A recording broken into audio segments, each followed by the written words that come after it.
Executive Media. Focus, innovate, succeed.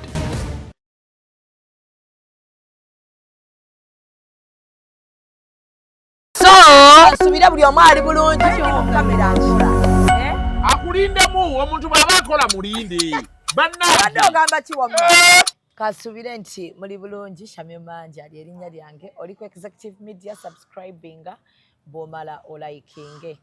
Abagiyita Real Time with Mimi mbeerawo wano olw'Sunday ne White Collar nga twogera ku nsonga z'omukwano, ensonga z'omuhabbati. 23 Hijab Nation. Gwe ali eyo nga oyagala okubeera ng'otuyambako okubeera nga tutegeka initiative eno, osobola okuba nga otukubira ku nnamba y'essimu noti 784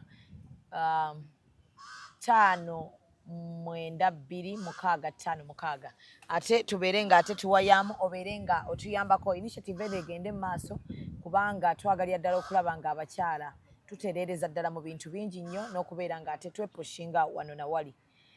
Ate gwe eyeetaaga okubeera ng'otambula naffe Umura mu gw'omusanvu weri ya $1,800,000 Bashal Tours and Travel.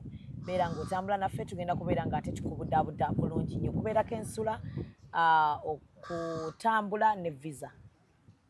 Wasuze otya? Bulungi darling, how are you? Oh, mulungi, White Collar. Okumi omutindo. Yeah. How are you? Omuli mulungi ebitiisa. Yeah. Okimanyi n'obulungi bwa kalenda. January to December obeera mulungi. Kale byebigamba abasajja bye balina otugambako tuwulire naye tebabitugamba. Kati waliwo anyiize. Waliwo anyiize kuba tewali akimugamba mwaka ku mwaka. Ababimugamba bonna babimugamba balimba.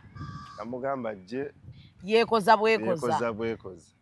Nena nno gwe nalabye agamba. And branding at Print Creations. From custom gift sets to unique promotional items, creative signages and general printing, we've got everything you need to elevate your brand. Visit us at Chum Towers, Suite 70 on Kuruma Road, Lighthouse, Suites D14, D15 and F13. We offer a wide range of stationery supplies, awards and a vintage collection that stands out. Call us today at 0934 893 333 or WhatsApp 0702 683 317. Follow us on Facebook, Instagram and X at Print Creations. Print Creations, where quality, excellence and uniqueness meet.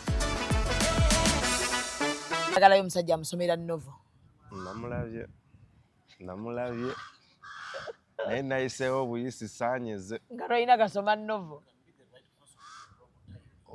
Kikulu nnyo ekyo. So oli otya? Ndi bulungi. Abantu laavu ng'etabuse. Laavu etabukanga naye ate ekisinga okuluma laavu eno eri inevitable. It is something that you cannot avoid. Niyo lwaki? Kirinakyo kiri mu butonde naye ate n'ekirala nti waliwo emyaka gye tutuukako nga weetaaga okubeera n'omuntu mu bulamu obwo. Naddala bwe tutuuka nga omanyi sometimes life overwhelms us. Kino otuuka ekiseera nti omuntu tomwetaaga just for intimate reasons naye olumu twetaaga omuntu gw'okubirako n'ogamba kanjogereko naye. Abantu abatuyirawo omubiri, people that organize us, people that really stand with us, okitegeera. N'okwagala okufunayo omuntu okukutegeera ebimu ku bizibu ebisinza otusiba mu laavu. Kati weekogera ne weesanga nti olinze sometimes era ngalo mbera mu comment section eyo nolaba omuntu ng'agamba nze bannaye laavu yantama laavu nabo bennyini boolaba no kuba kwegumya sina bukyayi. Nze ndabanga aba akyalina busungu. Omanyina obusungu bwe tubeera nabo nga kati oyo aba alina okuba alina kyakyayitamu. Wakivaamu obviously oddamu n'onoonya laavu. Ate era ne mu busungu omwo era aba akyaginoonya. N'obusungu obwo obulaba okuvaawo era weetaaga omuntu agenda obbulera. Okitegeera, yeah. So sometimes because you realize that there are people that will tell you omanyi I've failed to move on, buli muntu gwendaba kiri bwe kinaga, but I really need someone okunfiiringisa nga ndiki tinjagalwa. Okitegeera. So ebiseera ebisinga laavu eno era nze ngenda ne ngamba abantu bino ebyokuddawo otiisetiise nze era laavu sigiddamu era laavu yantama mukwano.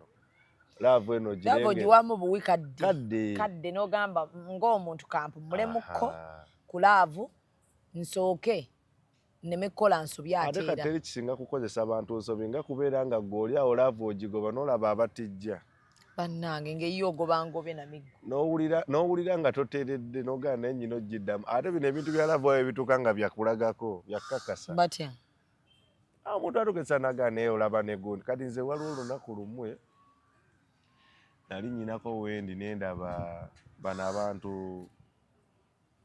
abambutyabwe ng'oli ali ne munne nga beekutte naye bakubye obutengi bwabwe bufaanagana nga they are very happy ng'oli mukubo wekka no nali mwana nga bwewatambula n'obalaba nze nali nzekka kati nyina kutambula na mukyala wange ndi mutembeeyi musajja atambula ne mukazi waba mutembeeyi nkutidde ate atagenda mutunda oba otambula naye wa Shami when I saw those people I was like, oh, honestly, love is a beautiful thing.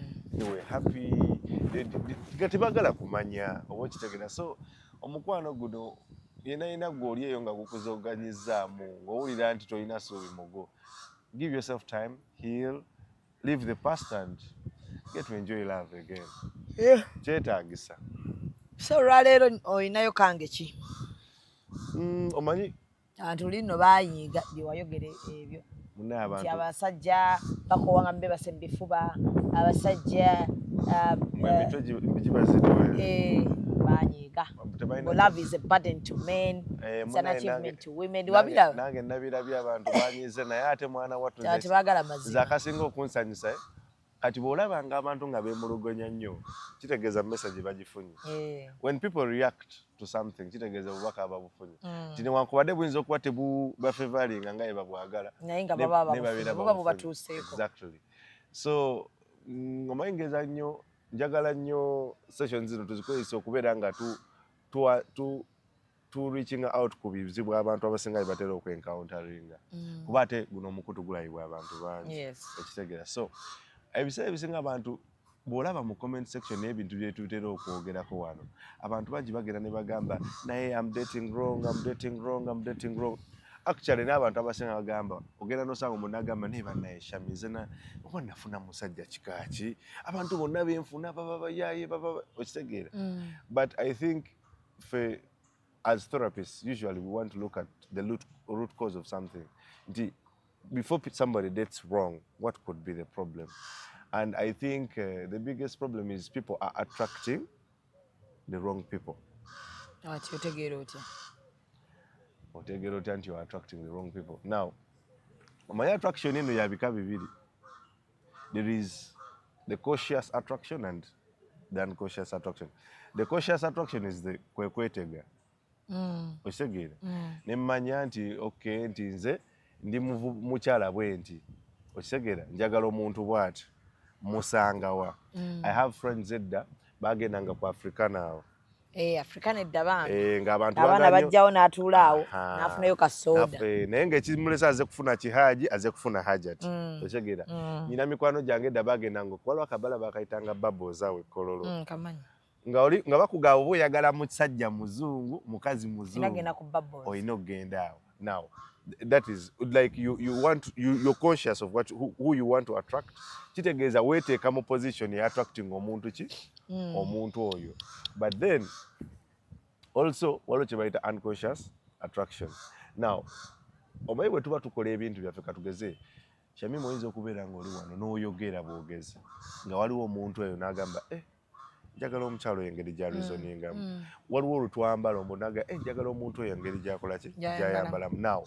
ekintu ekisinga okubeera okusumbuwa nti mu mukwano sometimes kati mulimu abantu nga I'm talking about liberal people free people si be bano banneetega biki nti ye agenda n'abeera awo n'agamba nti ngenda kweteekateeka ng'omuvubuka mu mbeera bweti so that simanya andaba yamanyi kyakola kyandowoleza. It's the same thing applies for the women. Now, why is it called unconscious attraction? Nti osobola okukola ekintu nga kirina gwe kisikiriza naye nga gwe tokola nga gwe tomanyi osegera kati why is it a problem? Most especially when tujja ku kyetwogerako leero nti why do people keep on attracting the wrong people? It's because unconsciously you are attracting people you're sending signals, a message. Bo bakulaba ne babako we bakutera ki we bakuteeka. Kati kyobula nti ebiseera ebisinga tugenda kwesanga nti you'll attract those people gwe nga tomanyi. Those people will come into your life and you'll ojja kugenda ng'oleeta omuyeye gw'abantu abakyamu bbanga lyonna nga gwe tokola ki nga gwe tomanyi. Naye kyekisinga okukireeta nti as people gye tukoma okubeera nga tugenda mu mukwano. Omukwano nagamba nti gutambulira nnyo ekisookera ddala mu bifo mwe tuwangaalira. So ekintu ekisingira ddala okubeera nga kituleetera attracting the wrong people is proximity oba environment mwe tukola ki mwe tutambulira. You've realized nti abantu ebiseera ebisinga bwe baba bawasa ku mirimu gye bakolera, bawasa mu kifo kyabeeramu, oba bawasa mu bantu mu mikwano gyabwe, oba mu b'eŋŋanda zaabwe nti tulina gurupu eri etugatta biki. Lwaki? Nti ebiseera ebisinga omukwano tegubeera nnyo wala na bintu bye tuwangaaliramu oba bye tuwangaala nabyo. Naye ebiseera ebisinga it doesn't necessarily mean nti bw'obeera n'abantu abo bwe muli abantu abatuufu. Okitegeera? Chances are many nti ojja ku attracting omuntu katugeze mimi oyinza okuba oli mu film. I've seen a lot of people that nolaba actor nga they fall in love with an actress. Nogula tubaddeko olaba mu entertainment aga nti omugomo oyo ne backup bali bulala. Okitegeera? Omwana wa piano oyo bwe bava wano yawerekera omwana wa backup. So but because embeera ze tuwangaaliramu zitucreatingira ease eri abantu, nakikugamba lunyegamba ekintu kukwana si kyangu yadde. Mu abakazi era mu Katonda yabasaasira nnyo kubanga temusobola kukwana. Okukwana kuzibu okusinzira ku level ez'enjawulo. Era kyobula buli musajja ajja kugamba nti nze ondaba wano nze nga tompadde kanamba ka muntu sisobola kasabayo. Ate ne mubeeramu oli agamba nze ennamba ne bw'ogimpa simanyi bwe ntandika kubira muntu nti omanyi feeyi omanyi nakulabyawo. Otegera mulimu n'omuntu agula nze anko nze ebyange bya ssente omwana nsooka muzizikayo 10 ne ndyoka musaba out. Oba otegera it shows you how difficult okwana is. Kati ebiseera ebisinga environment zino ze tuwangaaliramu lwaki kyanguyira abantu okufunamu abantu be baagala nti Shamimu nkulaba buli lunaku, ondaba buli lunaku. Tusooka ne tucreatinga there is that comfort that the environment creates nti ondaba oli used kunze tusaagasaaga. Kati bwe manyiramu ebigendererwa bino ebyokwagala okugamba nti nkwagadde oba nkwesiimisa oba nandyagadde tubeeko kye tutandika kinnyanguyira. But it doesn't necessarily mean nti the environment you live in provides you with the right people. I've seen people nga ali mu bantu naye nga batumba abo. Okitegeera? Oli mu bantu katugeze nga bano oli mu komedi eyo ng'abantu bonna be weetoolodde baddiikuula nga temuli muntu wa buvunaanyizibwa. Oyinza okuba nga olimu ne bwe ziba industries zino endala. Okitegeera? Osobola okuba nga olinga mu bidongo naye nga mu bidongo omwo temuli muntu gw'oyinza kubeera ng'okola ki ojjamu kintu kirungi. Asikubye nnyo bannaye banansonyiwa. Ng'omuntu oyogerako. Kino tuli study purposes. Ne mu banka mwennyini omuntu osobola okuba nga oli mu banka naye ng'abantu b'olimu okitegeera they are workaholics. Okitegeera nga tebalina life webali nnyo they don't have a life outside. Bayite baŋŋamba abantu abo. Naye nyina akantu balinga mbu balooya balooya baavu. Balooya abasinga. Anti kati sente batega ntege. Omulimu baaguyingiramu nnyo bangi. Bagulimu bangi kati ate abasinga okufunamu be baferefere. Bw'oferaaferamu bw'obeera ku sayidi yo yatwala ebya munne ebiseera ebisinga ofunamu. Naye ng'ate n'ekirala omulimu bagubaddemu bangi. Omanyi fedda twakulanga waliwo emirimu egy'okwesiimisa. Onakera n'agamba is a pilot, is a doctor, okitegeera lawyer. It's a professional job. Naye kati ennaku zino osanga balooya bangi. Kati ate mulimu kano akantu ke bakola. Omanyi nti omuntu asomye osobola okusoma amateeka naye nga toli lawyer. Nga togenze ku LDC. Naye nga just olina LLB. Kati ekisinga okubeera ekibi tulinamu abantu nga just yasoma amateeka naye n'atagenda ku LDC naye nga naye yeeyita council. Kati awo wasinga okubeera obuzibu. Kati babeera omwo nga yes they understand the law asobola interpretinga naye nga abeera awo bw'afuna akalimu babulooka kukyali bw'afuna akalimu naye akola ki akwongera so abantu bano betufuna abantu wetuwangalira ebiseera ebisinga ffe tukiina mu bwongo bwaffe nti literally woyina ofuna omuntu naye ate sometimes twetoloddwa abantu nga tebafiitinga gundi yaffe okitegeera because obimanyi sometimes tubeera ku mirimu lwambeera okitegeera osobola okuba nga oli ewantu lwambeera naye nga katugeze ojja kubamu akafaananyi omuntu asobola okuva waneeno njukira waliwo omanyi nakugamba waliwo message nnyingi nnyo eziri mu kadongo ka Mwoyo bw'oba owulira story ya waliwo akayimba kaguni mulyasooka bamulyasooka guni ke yayimba Fred Sebata the boy narrates nti baali bamubuuza lwaki oyo omukazi gwe wakola ki bwe yafuna namugamba nti muzeeyi nga bw'obimanyi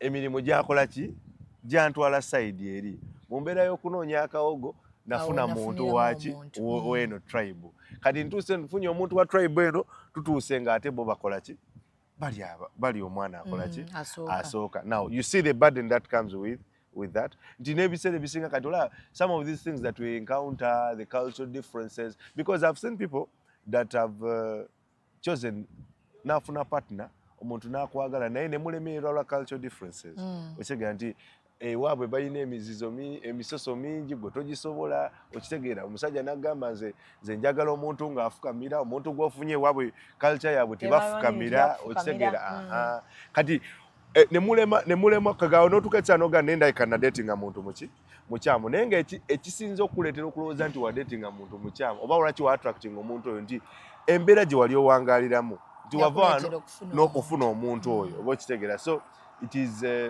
very key. Kati bwe ndatinga omuntu omukyamu nenkitegeera mu maaso eyo mba nina kugumiikiriza mukyuse oba nina kumuta.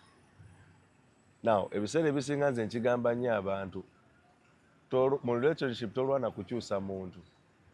Don't manipulate someone to change for you. You can influence. Lwaki si kirungi, it's not ideal for someone okwagala okukyusa omuntu kuba omuntu bw'akyusa bw'oyagala okyusa omuntu kitegeeza agenda kukola bintu kukusanyusa naye buli kaseera abantu babeeramu ako ka factory setting amala era n'addayo ku nnono okitegeera kakitegeeza either obulamu bwo bonna ogenda kuba wennyonnyolako ogenda kuba buli kaseera ogamba omuntu naye lwaki tokyusa naye kino ekintu nkyogerako buli kaseera. I think you've encountered couples or people that tell you nti omuntu ono ngenda ne mugamba kino ekintu abanga akyusaamu katono n'akiddamu eyo kyo kyali ekyo kyali yennono ye kati because bw'okimukako okukyusa they keep up appearances. They will want to do things to make nakikola wiki bbiri naddayo kuba eri factory setting otegeera but in most cases what is important you influence otegeera you don't necessarily force them to change but you influence how they do things. I'll give you an example. You've seen people that nalaba omusajja namanya nti omusajja wange ono ali conservative nnyo otegeera nagamba naye omanyi for example oli ajja kugamba naye tugendengako out okitegeera sane oba nagamba mukwano gwange alina kapati wali tugende ffenna kati ojja omukyusa mpola mpola. Now you should always allow people to change for you but don't change them because when somebody changes for you they will respect the fact nti ate baba comfortable they will do it within their confinement nti asobola okugamba nti their comforts nti agenda kera kumakya agambe nti This must be ECOP on set.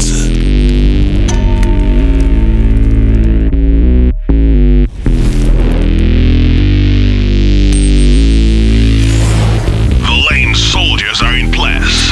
Follow us on Instagram at ECOP Photography or call +256 702 935 078.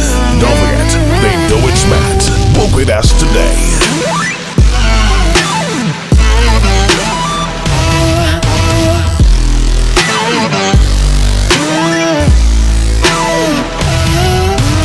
That photographer your mama hasn't told you about. Falling for all events video and photography. This is another ECOP crime. Oh yeah.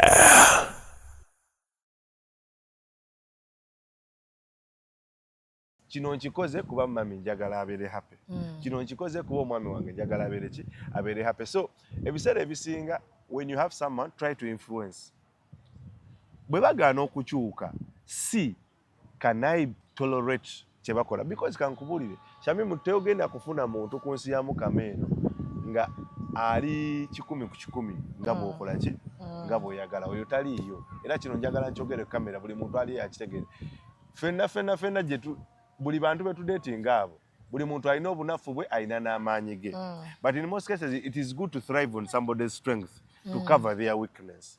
I'll give you an example. Mulimu omuntu akera naga nti bannaye omusajja yaleeta ekikazi bannaye ekikazi kirabika bubi najja kugamba ekikyalo ekyo kiraba kirina empisa kikyala kikazi kimpulira ekikazi ate kimpoomera kati ogenda okulaba nga ebirungi byalina bw'obissa ku minzaani n'ebibi ebirungi bisinga ebibi kakitegeeza omuntu bw'atyo kyangu nnyo okubeera ng'omuntu oyo amwempuresinga n'agamba omuntu wange bw'ati bwakola ki bw'ali. If you cannot tolerate someone, toba tolinaamu mbeera yonna eri tolerant eri mwagalwawo chances are nti relationship egenda kulema kuba abantu baba n'obunafu abantu baba n'ebitateredde bingi mutereeza kino n'ayonona kino mutereeza kino n'ayonona kino okitegeera ate omuntu tokowa kumuyiga abantu buli kaseera babeera n'ebipya bye tubakola ki tubayigako but the most important thing and the most ekintu kimu ku bintu byensinga okwagala ennyo nti olaba mu biseera bw'ogezaako okutoleratinga omuntu n'olaba nga mu butuufu ogezezzaako n'ekigaanyi awo nkugambira nti kola ki weta because ate ne laavu y'okusika ennyo omuguwa si nnungi. Lwaki I always tell people to tolerate someone nti ku nkomero ya byonna ffenna tukimanyi bulungi Shami bw'okeera ku makya n'oleka omusajja bw'okeera ku makya n'oleka omukazi abantu ababeetoolodde bagenda kussa ku nninga abantu batuteeka ku misaalaba nibaga naye Shamimu omukazi oyo nga omusajja oyo nga yakwagala n'oleka omusajja omulungi bw'atyo okyega because bo tebakumumanyi bw'obadde naye n'oleka omuwala oyo omuwala ng'abadde mulungi omuwala ng'abadde wampisa kati awo bagambira nti mumanyi muli baddembe okwogera kye mwogera naye nze because ebiseera ebisinga abantu batugamba ebintu regret obeera ne regret yo n'ogamba oba nze namule naye bw'oba ng'okimanyi nti omuntu gwe wagoba wagenda omugoba nga mutuufu buli kimu okigezezzaako nga kigaanye toba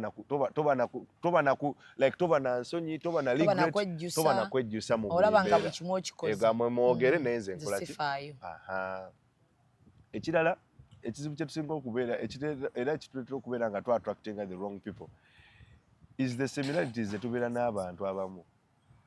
Omanyi mulimu bino ebintu bye tugamba katugeze nti guni munyankole munnange guni muganda munnange guni musiramu munnange you get it nti mulimu ebyo ebintu omanyi ffenna bwe tuba tugenda okukwana nti tubeeramu n'ebintu bye tufaanaganya n'abantu okitegeera kati abantu ebiseera ebisinga oli asobola okula n'agamba katugeze Shamimu nsobola olaba omwana nga naye omukyala oyo mukyala muganda mukyala musiraamu nange ndi musiraamu okitegeera kati obwo busimilarities bwe tuba tufaanaganya ffe tubulowoozesa nti we use those similarities to define people yet in actual sense people are different nti olaba kankubuulire omuntu asobola okuba nga musiraamu asobola okuba nga wa tribe yo asobola okuba nga kweganga bw'omulaba mufaanaganya ebintu bye mwenna muli beeru oba muli mukola ebintu ebifaanagana naye nga in actual sense character wise they are very different nga kizibu ng'oli mu kutwala kizibu mugugu guli oguyitiridde osegeera ng'olinga agenda nti mu mbeera bwetyo olaba Shami n'olabyeko n'abavubuzi ndabyeko n'abantu olinaga naye gwe nalabye omuwala naye oli omuwala alina buli kimu tufaanaganya ebintu bingi okitegeera ayagala okuwuga njagala okuwuga okitegeera akwata Samsung muntu wa Samsung nnyo nange ndi wa Samsung ekyasingiza okuneewuunyisa n'emmotoka gyenvuga ayagala Subaru nange kati olaba kati ng'ebyo olaba nti ndi wa Subaru n'oli wa Subaru you understand abantu bakoledde ensobi nnyingi awo nti you attracting someone okusinziira ku ebyo byokola ki ebyo byemuwulira nti byola nti mufaanaganya but in actual sense their character is different from what you would want in a woman what you would want in a man kati the reality omanyi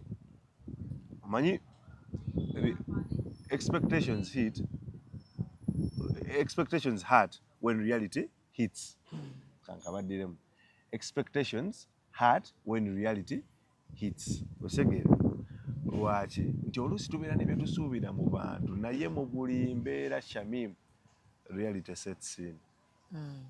Kati reality bwe settinga in awo bagenda otandika okubuuza bagambe ne watugambanga omusajja mufaanaganya kye mba naye omusajja nedda zisirabangako omusajja muganda yeeyisanga oli osegera kimanyi omusajja gwe nina bannange zisiranga omusajja oyinza okulowooza sina musiraamu oyinza nze nafuna omusajja oli nga bannaye mmanyi musajja wa Mukama ffenna tuli balokole okitegeera naye omusajja yeeyisiza ddala alinga sitaani okitegeera.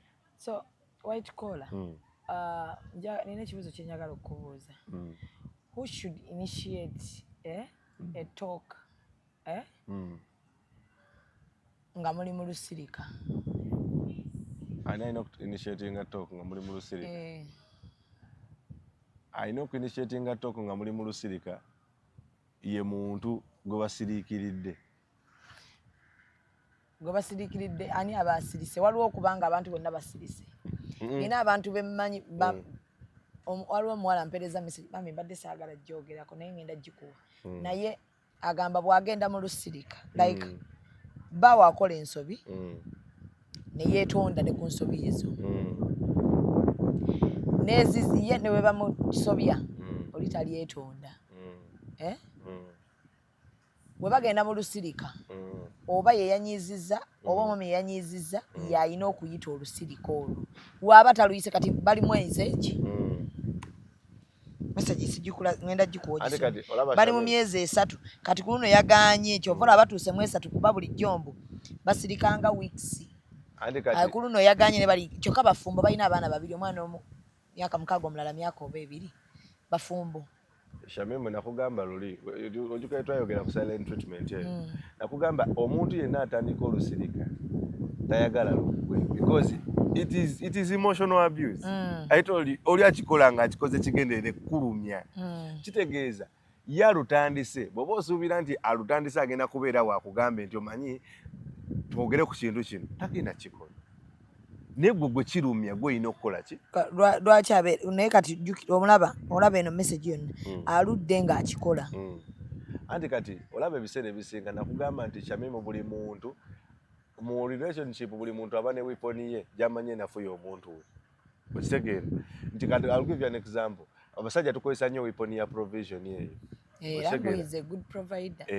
naye kati era ebiseera ebisinga bwe mba nkugabirira bwe mba nnyiize naawe wano mapesa nyiga gaki abadde akuwa enviiri ez'enviiri siddamu zikuwa abadde akuwa eza jimu siddamu zikuwa nkuteeke muki mu line na webale nnyo kati ebiseera ebisinga mulimu abasajja nga bagezi ng'amanya nti bw'osirika weefuula nti oleese olusirika nange nja kusirika naye nga ye ali kushiwa nti gwe kijjo singa okola ki okuluma okitegeera kati ebiseera ebisinga omanyi tulina okubeera ne njogera nnyo wano ne kugamba greater good mu buli kye tukola naddala mu relationship greater good n'omanya nti kati nze omusajja ono olwamala ebbanga nga tetwogera kirumaani nfiirwaki obitunamu nange olina by'ofiirwa ng'oddamu n'oyita relationship gw'omuyita n'omugamba omanyi mwami wange bwe mba sirina kyenfiirwa bw'oba tulina kyofiirwa oli waddemba okusirika lwakubanga bwe nakugamba era bwe twali twogerako olunaku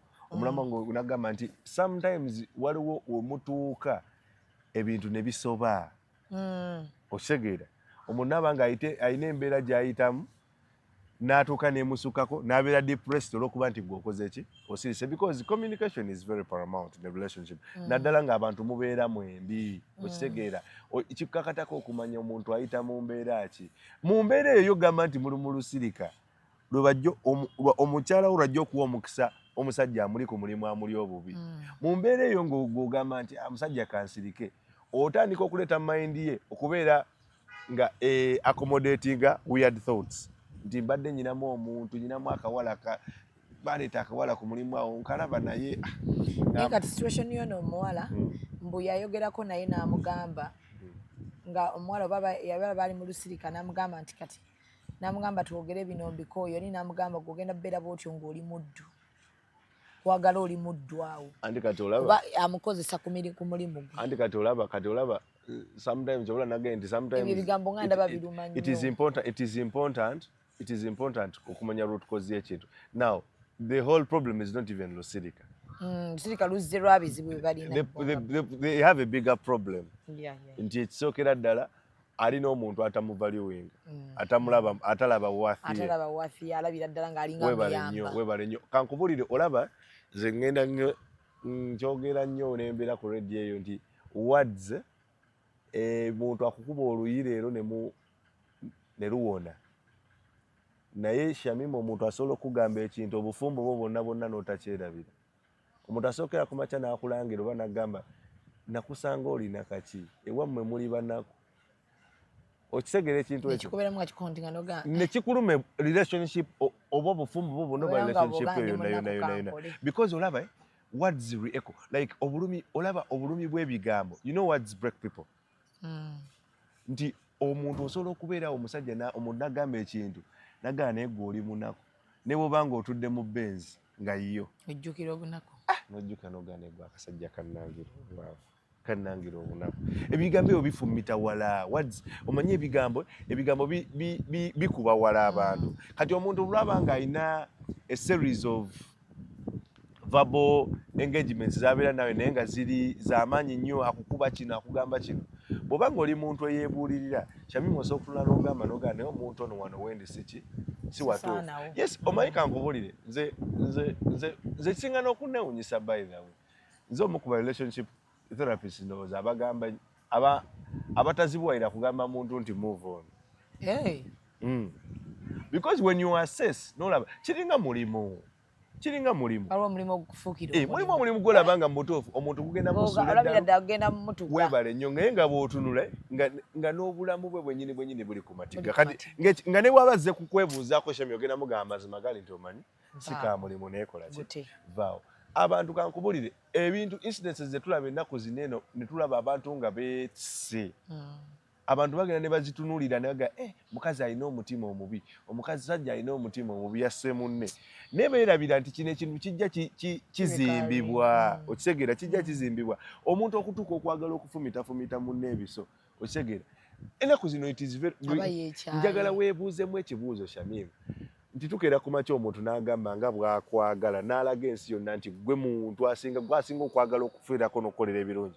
Naye wentukira okugamba negamba Shamima nja kufumitafumita ebiso, nja kukola ekintu ky'olifa teweerabidde, gwe nja kujja mu bulamu bw'ensi eno. When somebody starts threatening you kitegeeza kyemulina it's no longer intimate, tekikyali kifuuse toxic. Very. Kuba omukazi waaviiramu ganja kufumita ebiso. Nze olaba abantu kyesinga era by the biggest problem era gye nsinga okufuna n'abantu. Abantu balinga abagamba tuve mu bino ebintu by'obutabo happily ever after. Let me tell you, a relationship has an expiry date. Relationship have an expiry date. As long as you feel like omuntu ono mutuuse nga temukyeyongerayo osegera kankubulire emmotoka eyo giraba enyuma nga nkoleeze nga yeetambuza, naye bw'otuuka nga yakusindika emenya era etama. Kati ne relationship bwe ziri, relationships are supposed to naturally flow. Osegera waliwo emubeera ku speed nga bw'olaba emmotoka eyo bw'etambula waliwo emusalamu akaliro. Naye bw'etubira relationship yammwe bw'etubira ne tuka mu kaseera nga yakusindika tutambule nedda. Nebo tekama mafuta tegende bevanyi nga baga kati efudde ne kino. Osegede kati bwe buzibu tusinga okubeera nabwo. Ekintu ekirala engeri gye attractingamu abantu the wrong people bazita fake standards. Omanyi abantu creating standards. You've seen girls that tell you I want to marry a rich man, I want to marry an educated man, tall, handsome, black, educated, innocent, naye avuga Range Rover, kutandika Range Rover kudda waggulu, ng'alina amaka yazimba amaka, weebale nnyo, bw'anaaba simufunye oyo sijja kufunira. Weebale nnyo. Kati ekyo kintu kirungi nnyo kuba okweyagaliza kya buntu. But do you know Rachi? There's that statement saying that class attracts class. Oshegera. Wasaba Range Rover ovuga ki? Kati why do we say we attract the wrong people? Nti osobola okubeera nga oyagala omuntu oyo Katonda n'amukuwa. Naye bw'amukuwa ne mulema okukwatagana. kubanga ye wa class ate gwe toli wa class. Okitegeera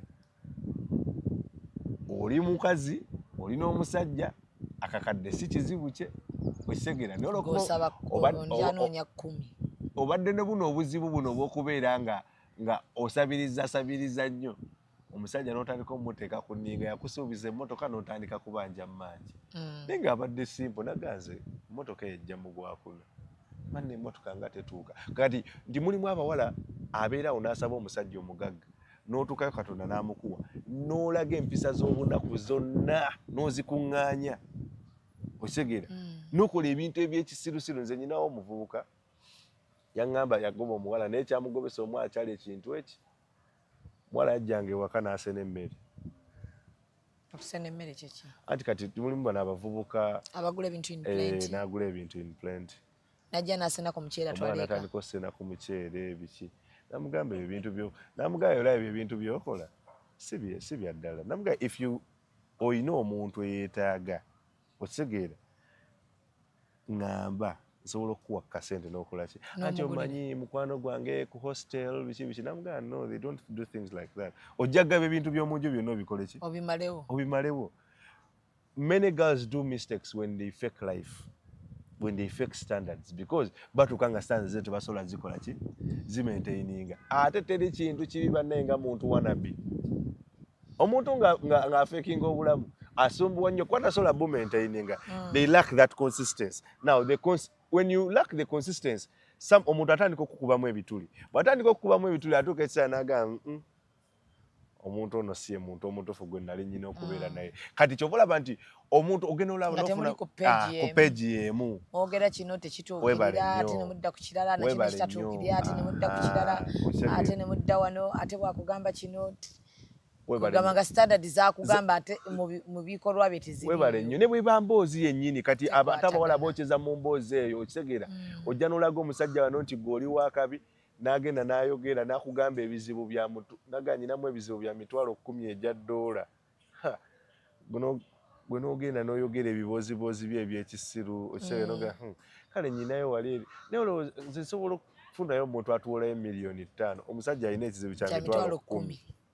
Okitegeera ejja $. You even lack the natural intellect eyokumanya nti $10,000 mubaamu ssente mmeka tisobola kwogera bwino okitegeera olina waliwo ebintu ng'omuntu bw'ayogera namuwa ssaala webale nnyo namukanfaatinga Allah akumalire eyo bebi ebyo omuntu butono nnyo Mungu abikolanga n'omuteeka mu kifuba webale nnyo naye oli mu kwogera mboozi naga waliwo manerenda wali eri asotuwa $5,000,000 okitegeera ebyo ebintu ebyo ebyekisirusiru kati omuntu n'atuuka ekiseera n'agamba kitegeeza omuntu ono gwe ndi naye kiku standard byendowooza si byalowooza okitegeera si standard yange abawala bookera nnyo awantu awo omuntu n'abeerawo n'abeera nga mulina ekintu kyeyogera nowa amagezi mutuufu omuntu n'akutula n'agamba okitegeera nga natomera nnyo olinaga tukole bwe tuti olinaga nti emotoka gitunde emotoka eyo giraba ndaba emotoka eyo lakishale okitegeera nga tasoose natunula omusajja eno lakizale bw'aba nayo ereeta sente mmeka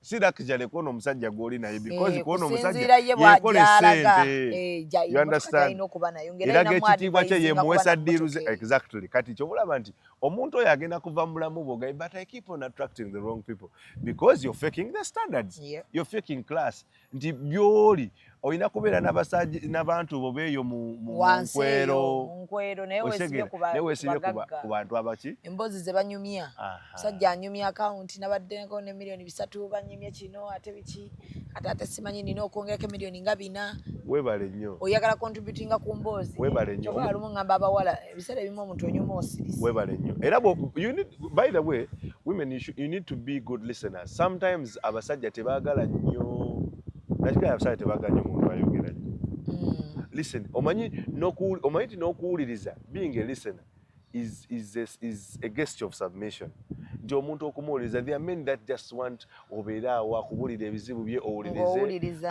tomuwa magezi webale nnyo naye bwoba osobola okugamuwa naye ayagala nnyo owulirize because okwo okutuka omuwadde takusanga buli webale nnyo and sometimes n'ekirala nti olaba ebintu oluusi ogenda n'oyogera katugeze tulina ezo uncoordinated conversations okitegeera omusajja ali mu business ali kugamba munaye emali bagikutte nga kakati hani wabadde ngambye ngene nkole enviri zange kati emitwalo 10 tukoze tutya omusajja already agezako kulaga ndi nina ebizibu anoonya milioni 10 kujjayo maali ye bw'oli mumugamba mitwalo gyo 10 okitegeera tufekinga nnyo standards ne tweteeka nti mulimu ebintu bitasobola kusustaininga kati twekuba gye we shoot ourselves in the foot ndine wesanga nti omuntu akutula naga naye ono omuntu gweni naye mukyamu ekintu kyengenda okusembyayo lwaki why we attract the wrong people always baita intimacy signals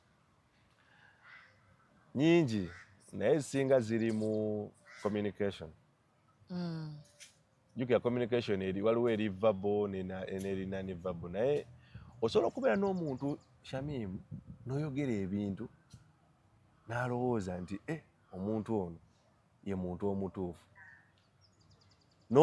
olw'okuba oyogera ebintu I've seen people n'abeerawo n'ayogera nnyo ebintu ng'ayogera nnyo ku bintu by'okwegattagatta ebyo nebalabira ddala nga mu kwegatta kafulu n'ogenda you'll attract beaches ate nga tobiri okitegedde bagenda okusanga nga tolinaamu yadde okitegedde bakunyiigire okitegedde nti signals ezitusinga yatugamba ayambala gundi ndinjale z'abasajja kati attracting abantu osegera nti mulimu abantu nti mulimu abantu katugeze okera ku macha n'olaga we've seen girls that dress in a way the skills ekika ky'abantu a certain group type of people nti ogisobola okubeera ng'oli muwala oyambala zisharia hijabu ku hijabu omusajja naye naga n'ekyalo ekyo kyambala bulungi n'akitadde ewaka kati n'akukwana akusuubira ye bw'akulaba alaba omuntu omusaaze toyinaamu yadde swala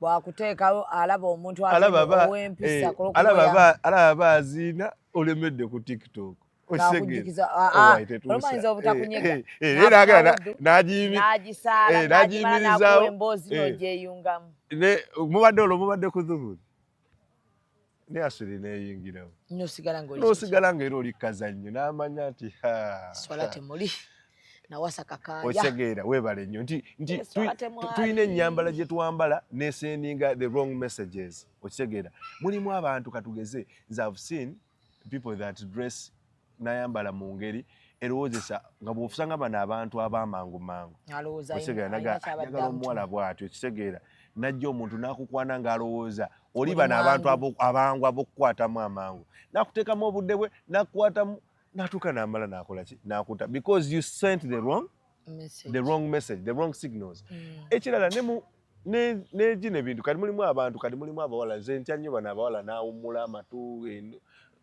you find someone ng'alina ttatu tolabako abantu abawummula simanyi babuyita oba Tupac tata n'akuba wano kati nze nnyina akantu akasinga okuntiisa ndaba omuwala nga awummudde ekkundi okitegera nti nze nyina realm gye nkuteekamu nga ndala because kati nze mmanya nti kati ono alabika mu woliya okitegera ntegeera nti kati oyo woliya nti kati kubamu akafaananyi Shami tugenda tumiitinga abawala nosanga omuwala nga yawummuddo eriiso you understand ne kapini mwekali omanyi message gy'ofuna oba kyegezaako kugamba nti mulimu ebintu ebyo by'otuna n'ogamba naye kati kitegeeza ono omuntu alina ekika ky'abantu kyakola ki kyattractinga ngenda kuwa ekyokulabirako mulimu abawala be olabanga bw'olaba Black Show okitegera ye freestyler kaviri akatentenga ekimuganda kwekubira kishat dress naye etambulira okitegeera now asobola okuba nga omuntu ebyo byabikola naye nga muzibu naye ng'ate ayagala musajja wa buvunaanyizibwa naye kati omusajja oyo togenda kumufuna obuvunaanyizibwa bafuna ennaku zino era nabo balengera oyo obuvunaanyizibwa gwoba ofunye aba akulabiramu eri kategole gy'eggambye nti alabira ddala togenda muzibuwaliza era ajja kujja akuteekeko abirige akwatemu atuukayo n'alaba nga bikyusemu n'akuwasa kuba bawasa kuba ennaku zino batugamba omuntu asanga omuwala yali neekolera jange n'amujja ku street nebituuka eyo nebikyukira bino ebintu bibiri byanjawulo Shami bino ebintu bibiri byanjawulo okitegedde njagala kino ekintu okitegeere omuntu bwe mba nzija men are intentional we are very intentional omuntu gwenzize okukwatamu obukwasi n'omuntu gwenzize nga njagala kutwala waka baawukana era ebiseera ebisinga kino ekintu kyokugamba nti omanyi psychologically by the limited there is something kye bayita frequency illusion. Frequency illusion kyeki nti bw'olaba ekintu wali obaddekaawo n'olaba katugeze n'olaba nga lugoye n'olaba wano noddamu n'olaba ewala n'otali kuga kino ekintu nkirabawa like when you see something okumala ebbanga ddene kikubeera osegera. Now trust me omusajja bw'ajja okuba n'omukazi ng'ali oba ayambadde obukete biki nsobola okula naye bwe nkulaba I align that with my intention. Teri mundanga nti naye omukazi oyo ng'ayambadde bw'ati nenjagala omuwasa. So mba n'ebigendererwa byange kati ennyambalayo erina efiitinga n'ebiki n'ebigendererwa byange.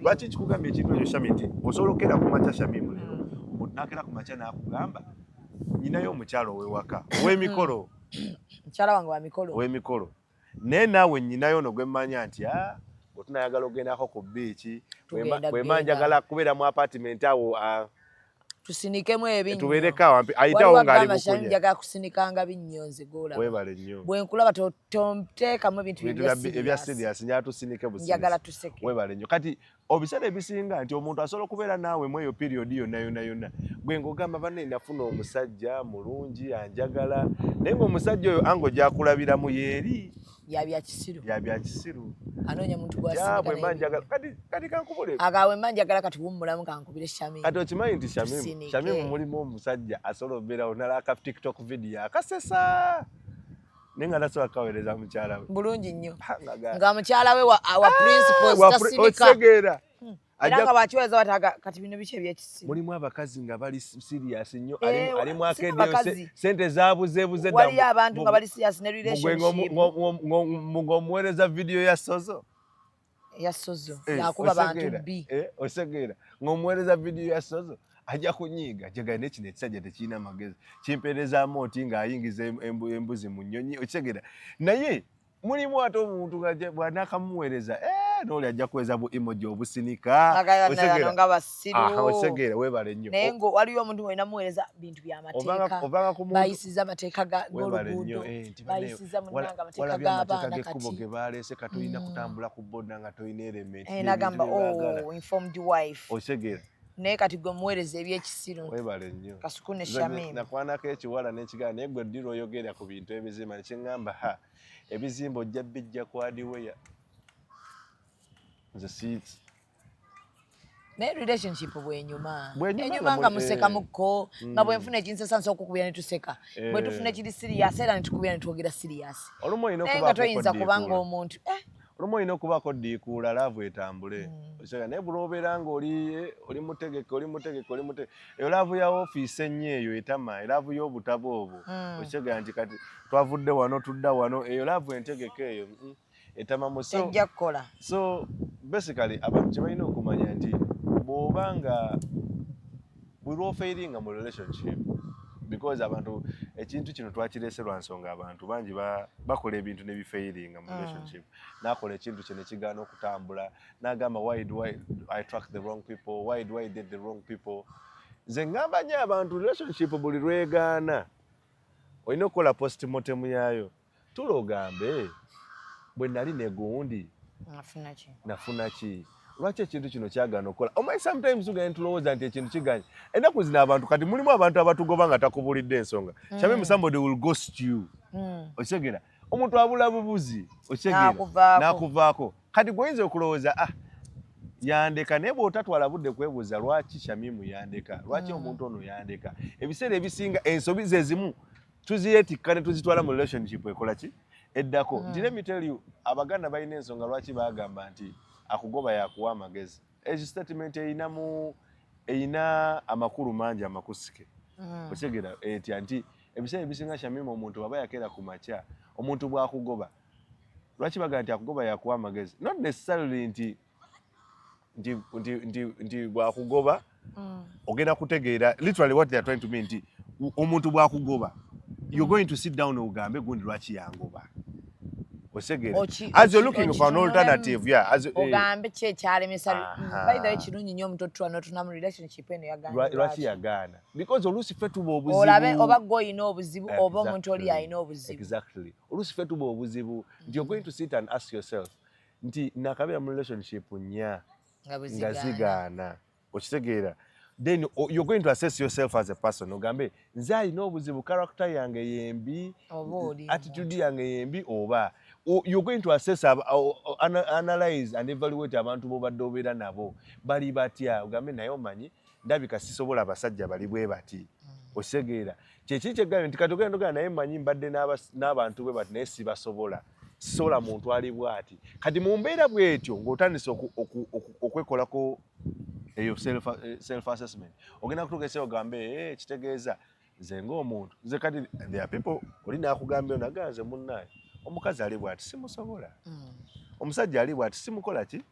There are people that will tell you I will never date an introvert because abaddeko naye n'amukola ki n'amumanya nti simusobola kati wali asobola introvert bulungi nnyo omwene bwamuhandle wagenda n'omu attractinga wabeerangaawo ne weesirisasirisa mulimu abavubuka abasikeeriyo okitegeera weesirisasirisa omukazi n'akwagala I love your ways obeera musirisa ebiki kumbe ennaku kyosense oli muntu walwali mutuuseeka oyogera weeyogeza nga kaleediyo teryakuwa budde kubanga ye tayagalira ddala muntu mwasa webale nnyo okitegeera. So kati mu mbeera bwetyo buli tuneekolako self assessment tujja kumanya kijja natuyambako obuta-attractinga abantu bakyamu.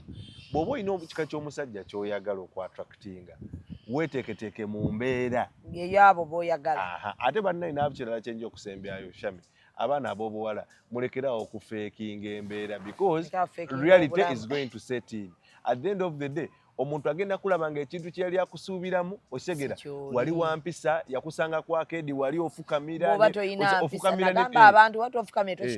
ofukamira n'ebitakwatako beera n'empisa zembi omuntu akwagale n'empisa zembi webale nnyo osegera. Otherwise at the end of the day ezo fake standards ze mucreatinga at the end of the day zigenda bakuba kuba abantu bagenda kubeera eyo bakusuubiramu kirala bakulabamu kintu kirala osegera oyambalanga hajati naye ng'ate toli tosaalako yadde omusajja atuuka ekiseera atandika okukulangira okitegeera. Ate n'abantu muna abasinga omanyi kye babalowooza kati ekisinga n'okutusumbwa Shamim buli ofekinga standard omuntu atuuka ekintu n'alowooza nti ekintu ky'oli naye obuganyi kikola ki kikola kati n'abeera ng'akikusaba akikukaka naye nga tosobola kikola.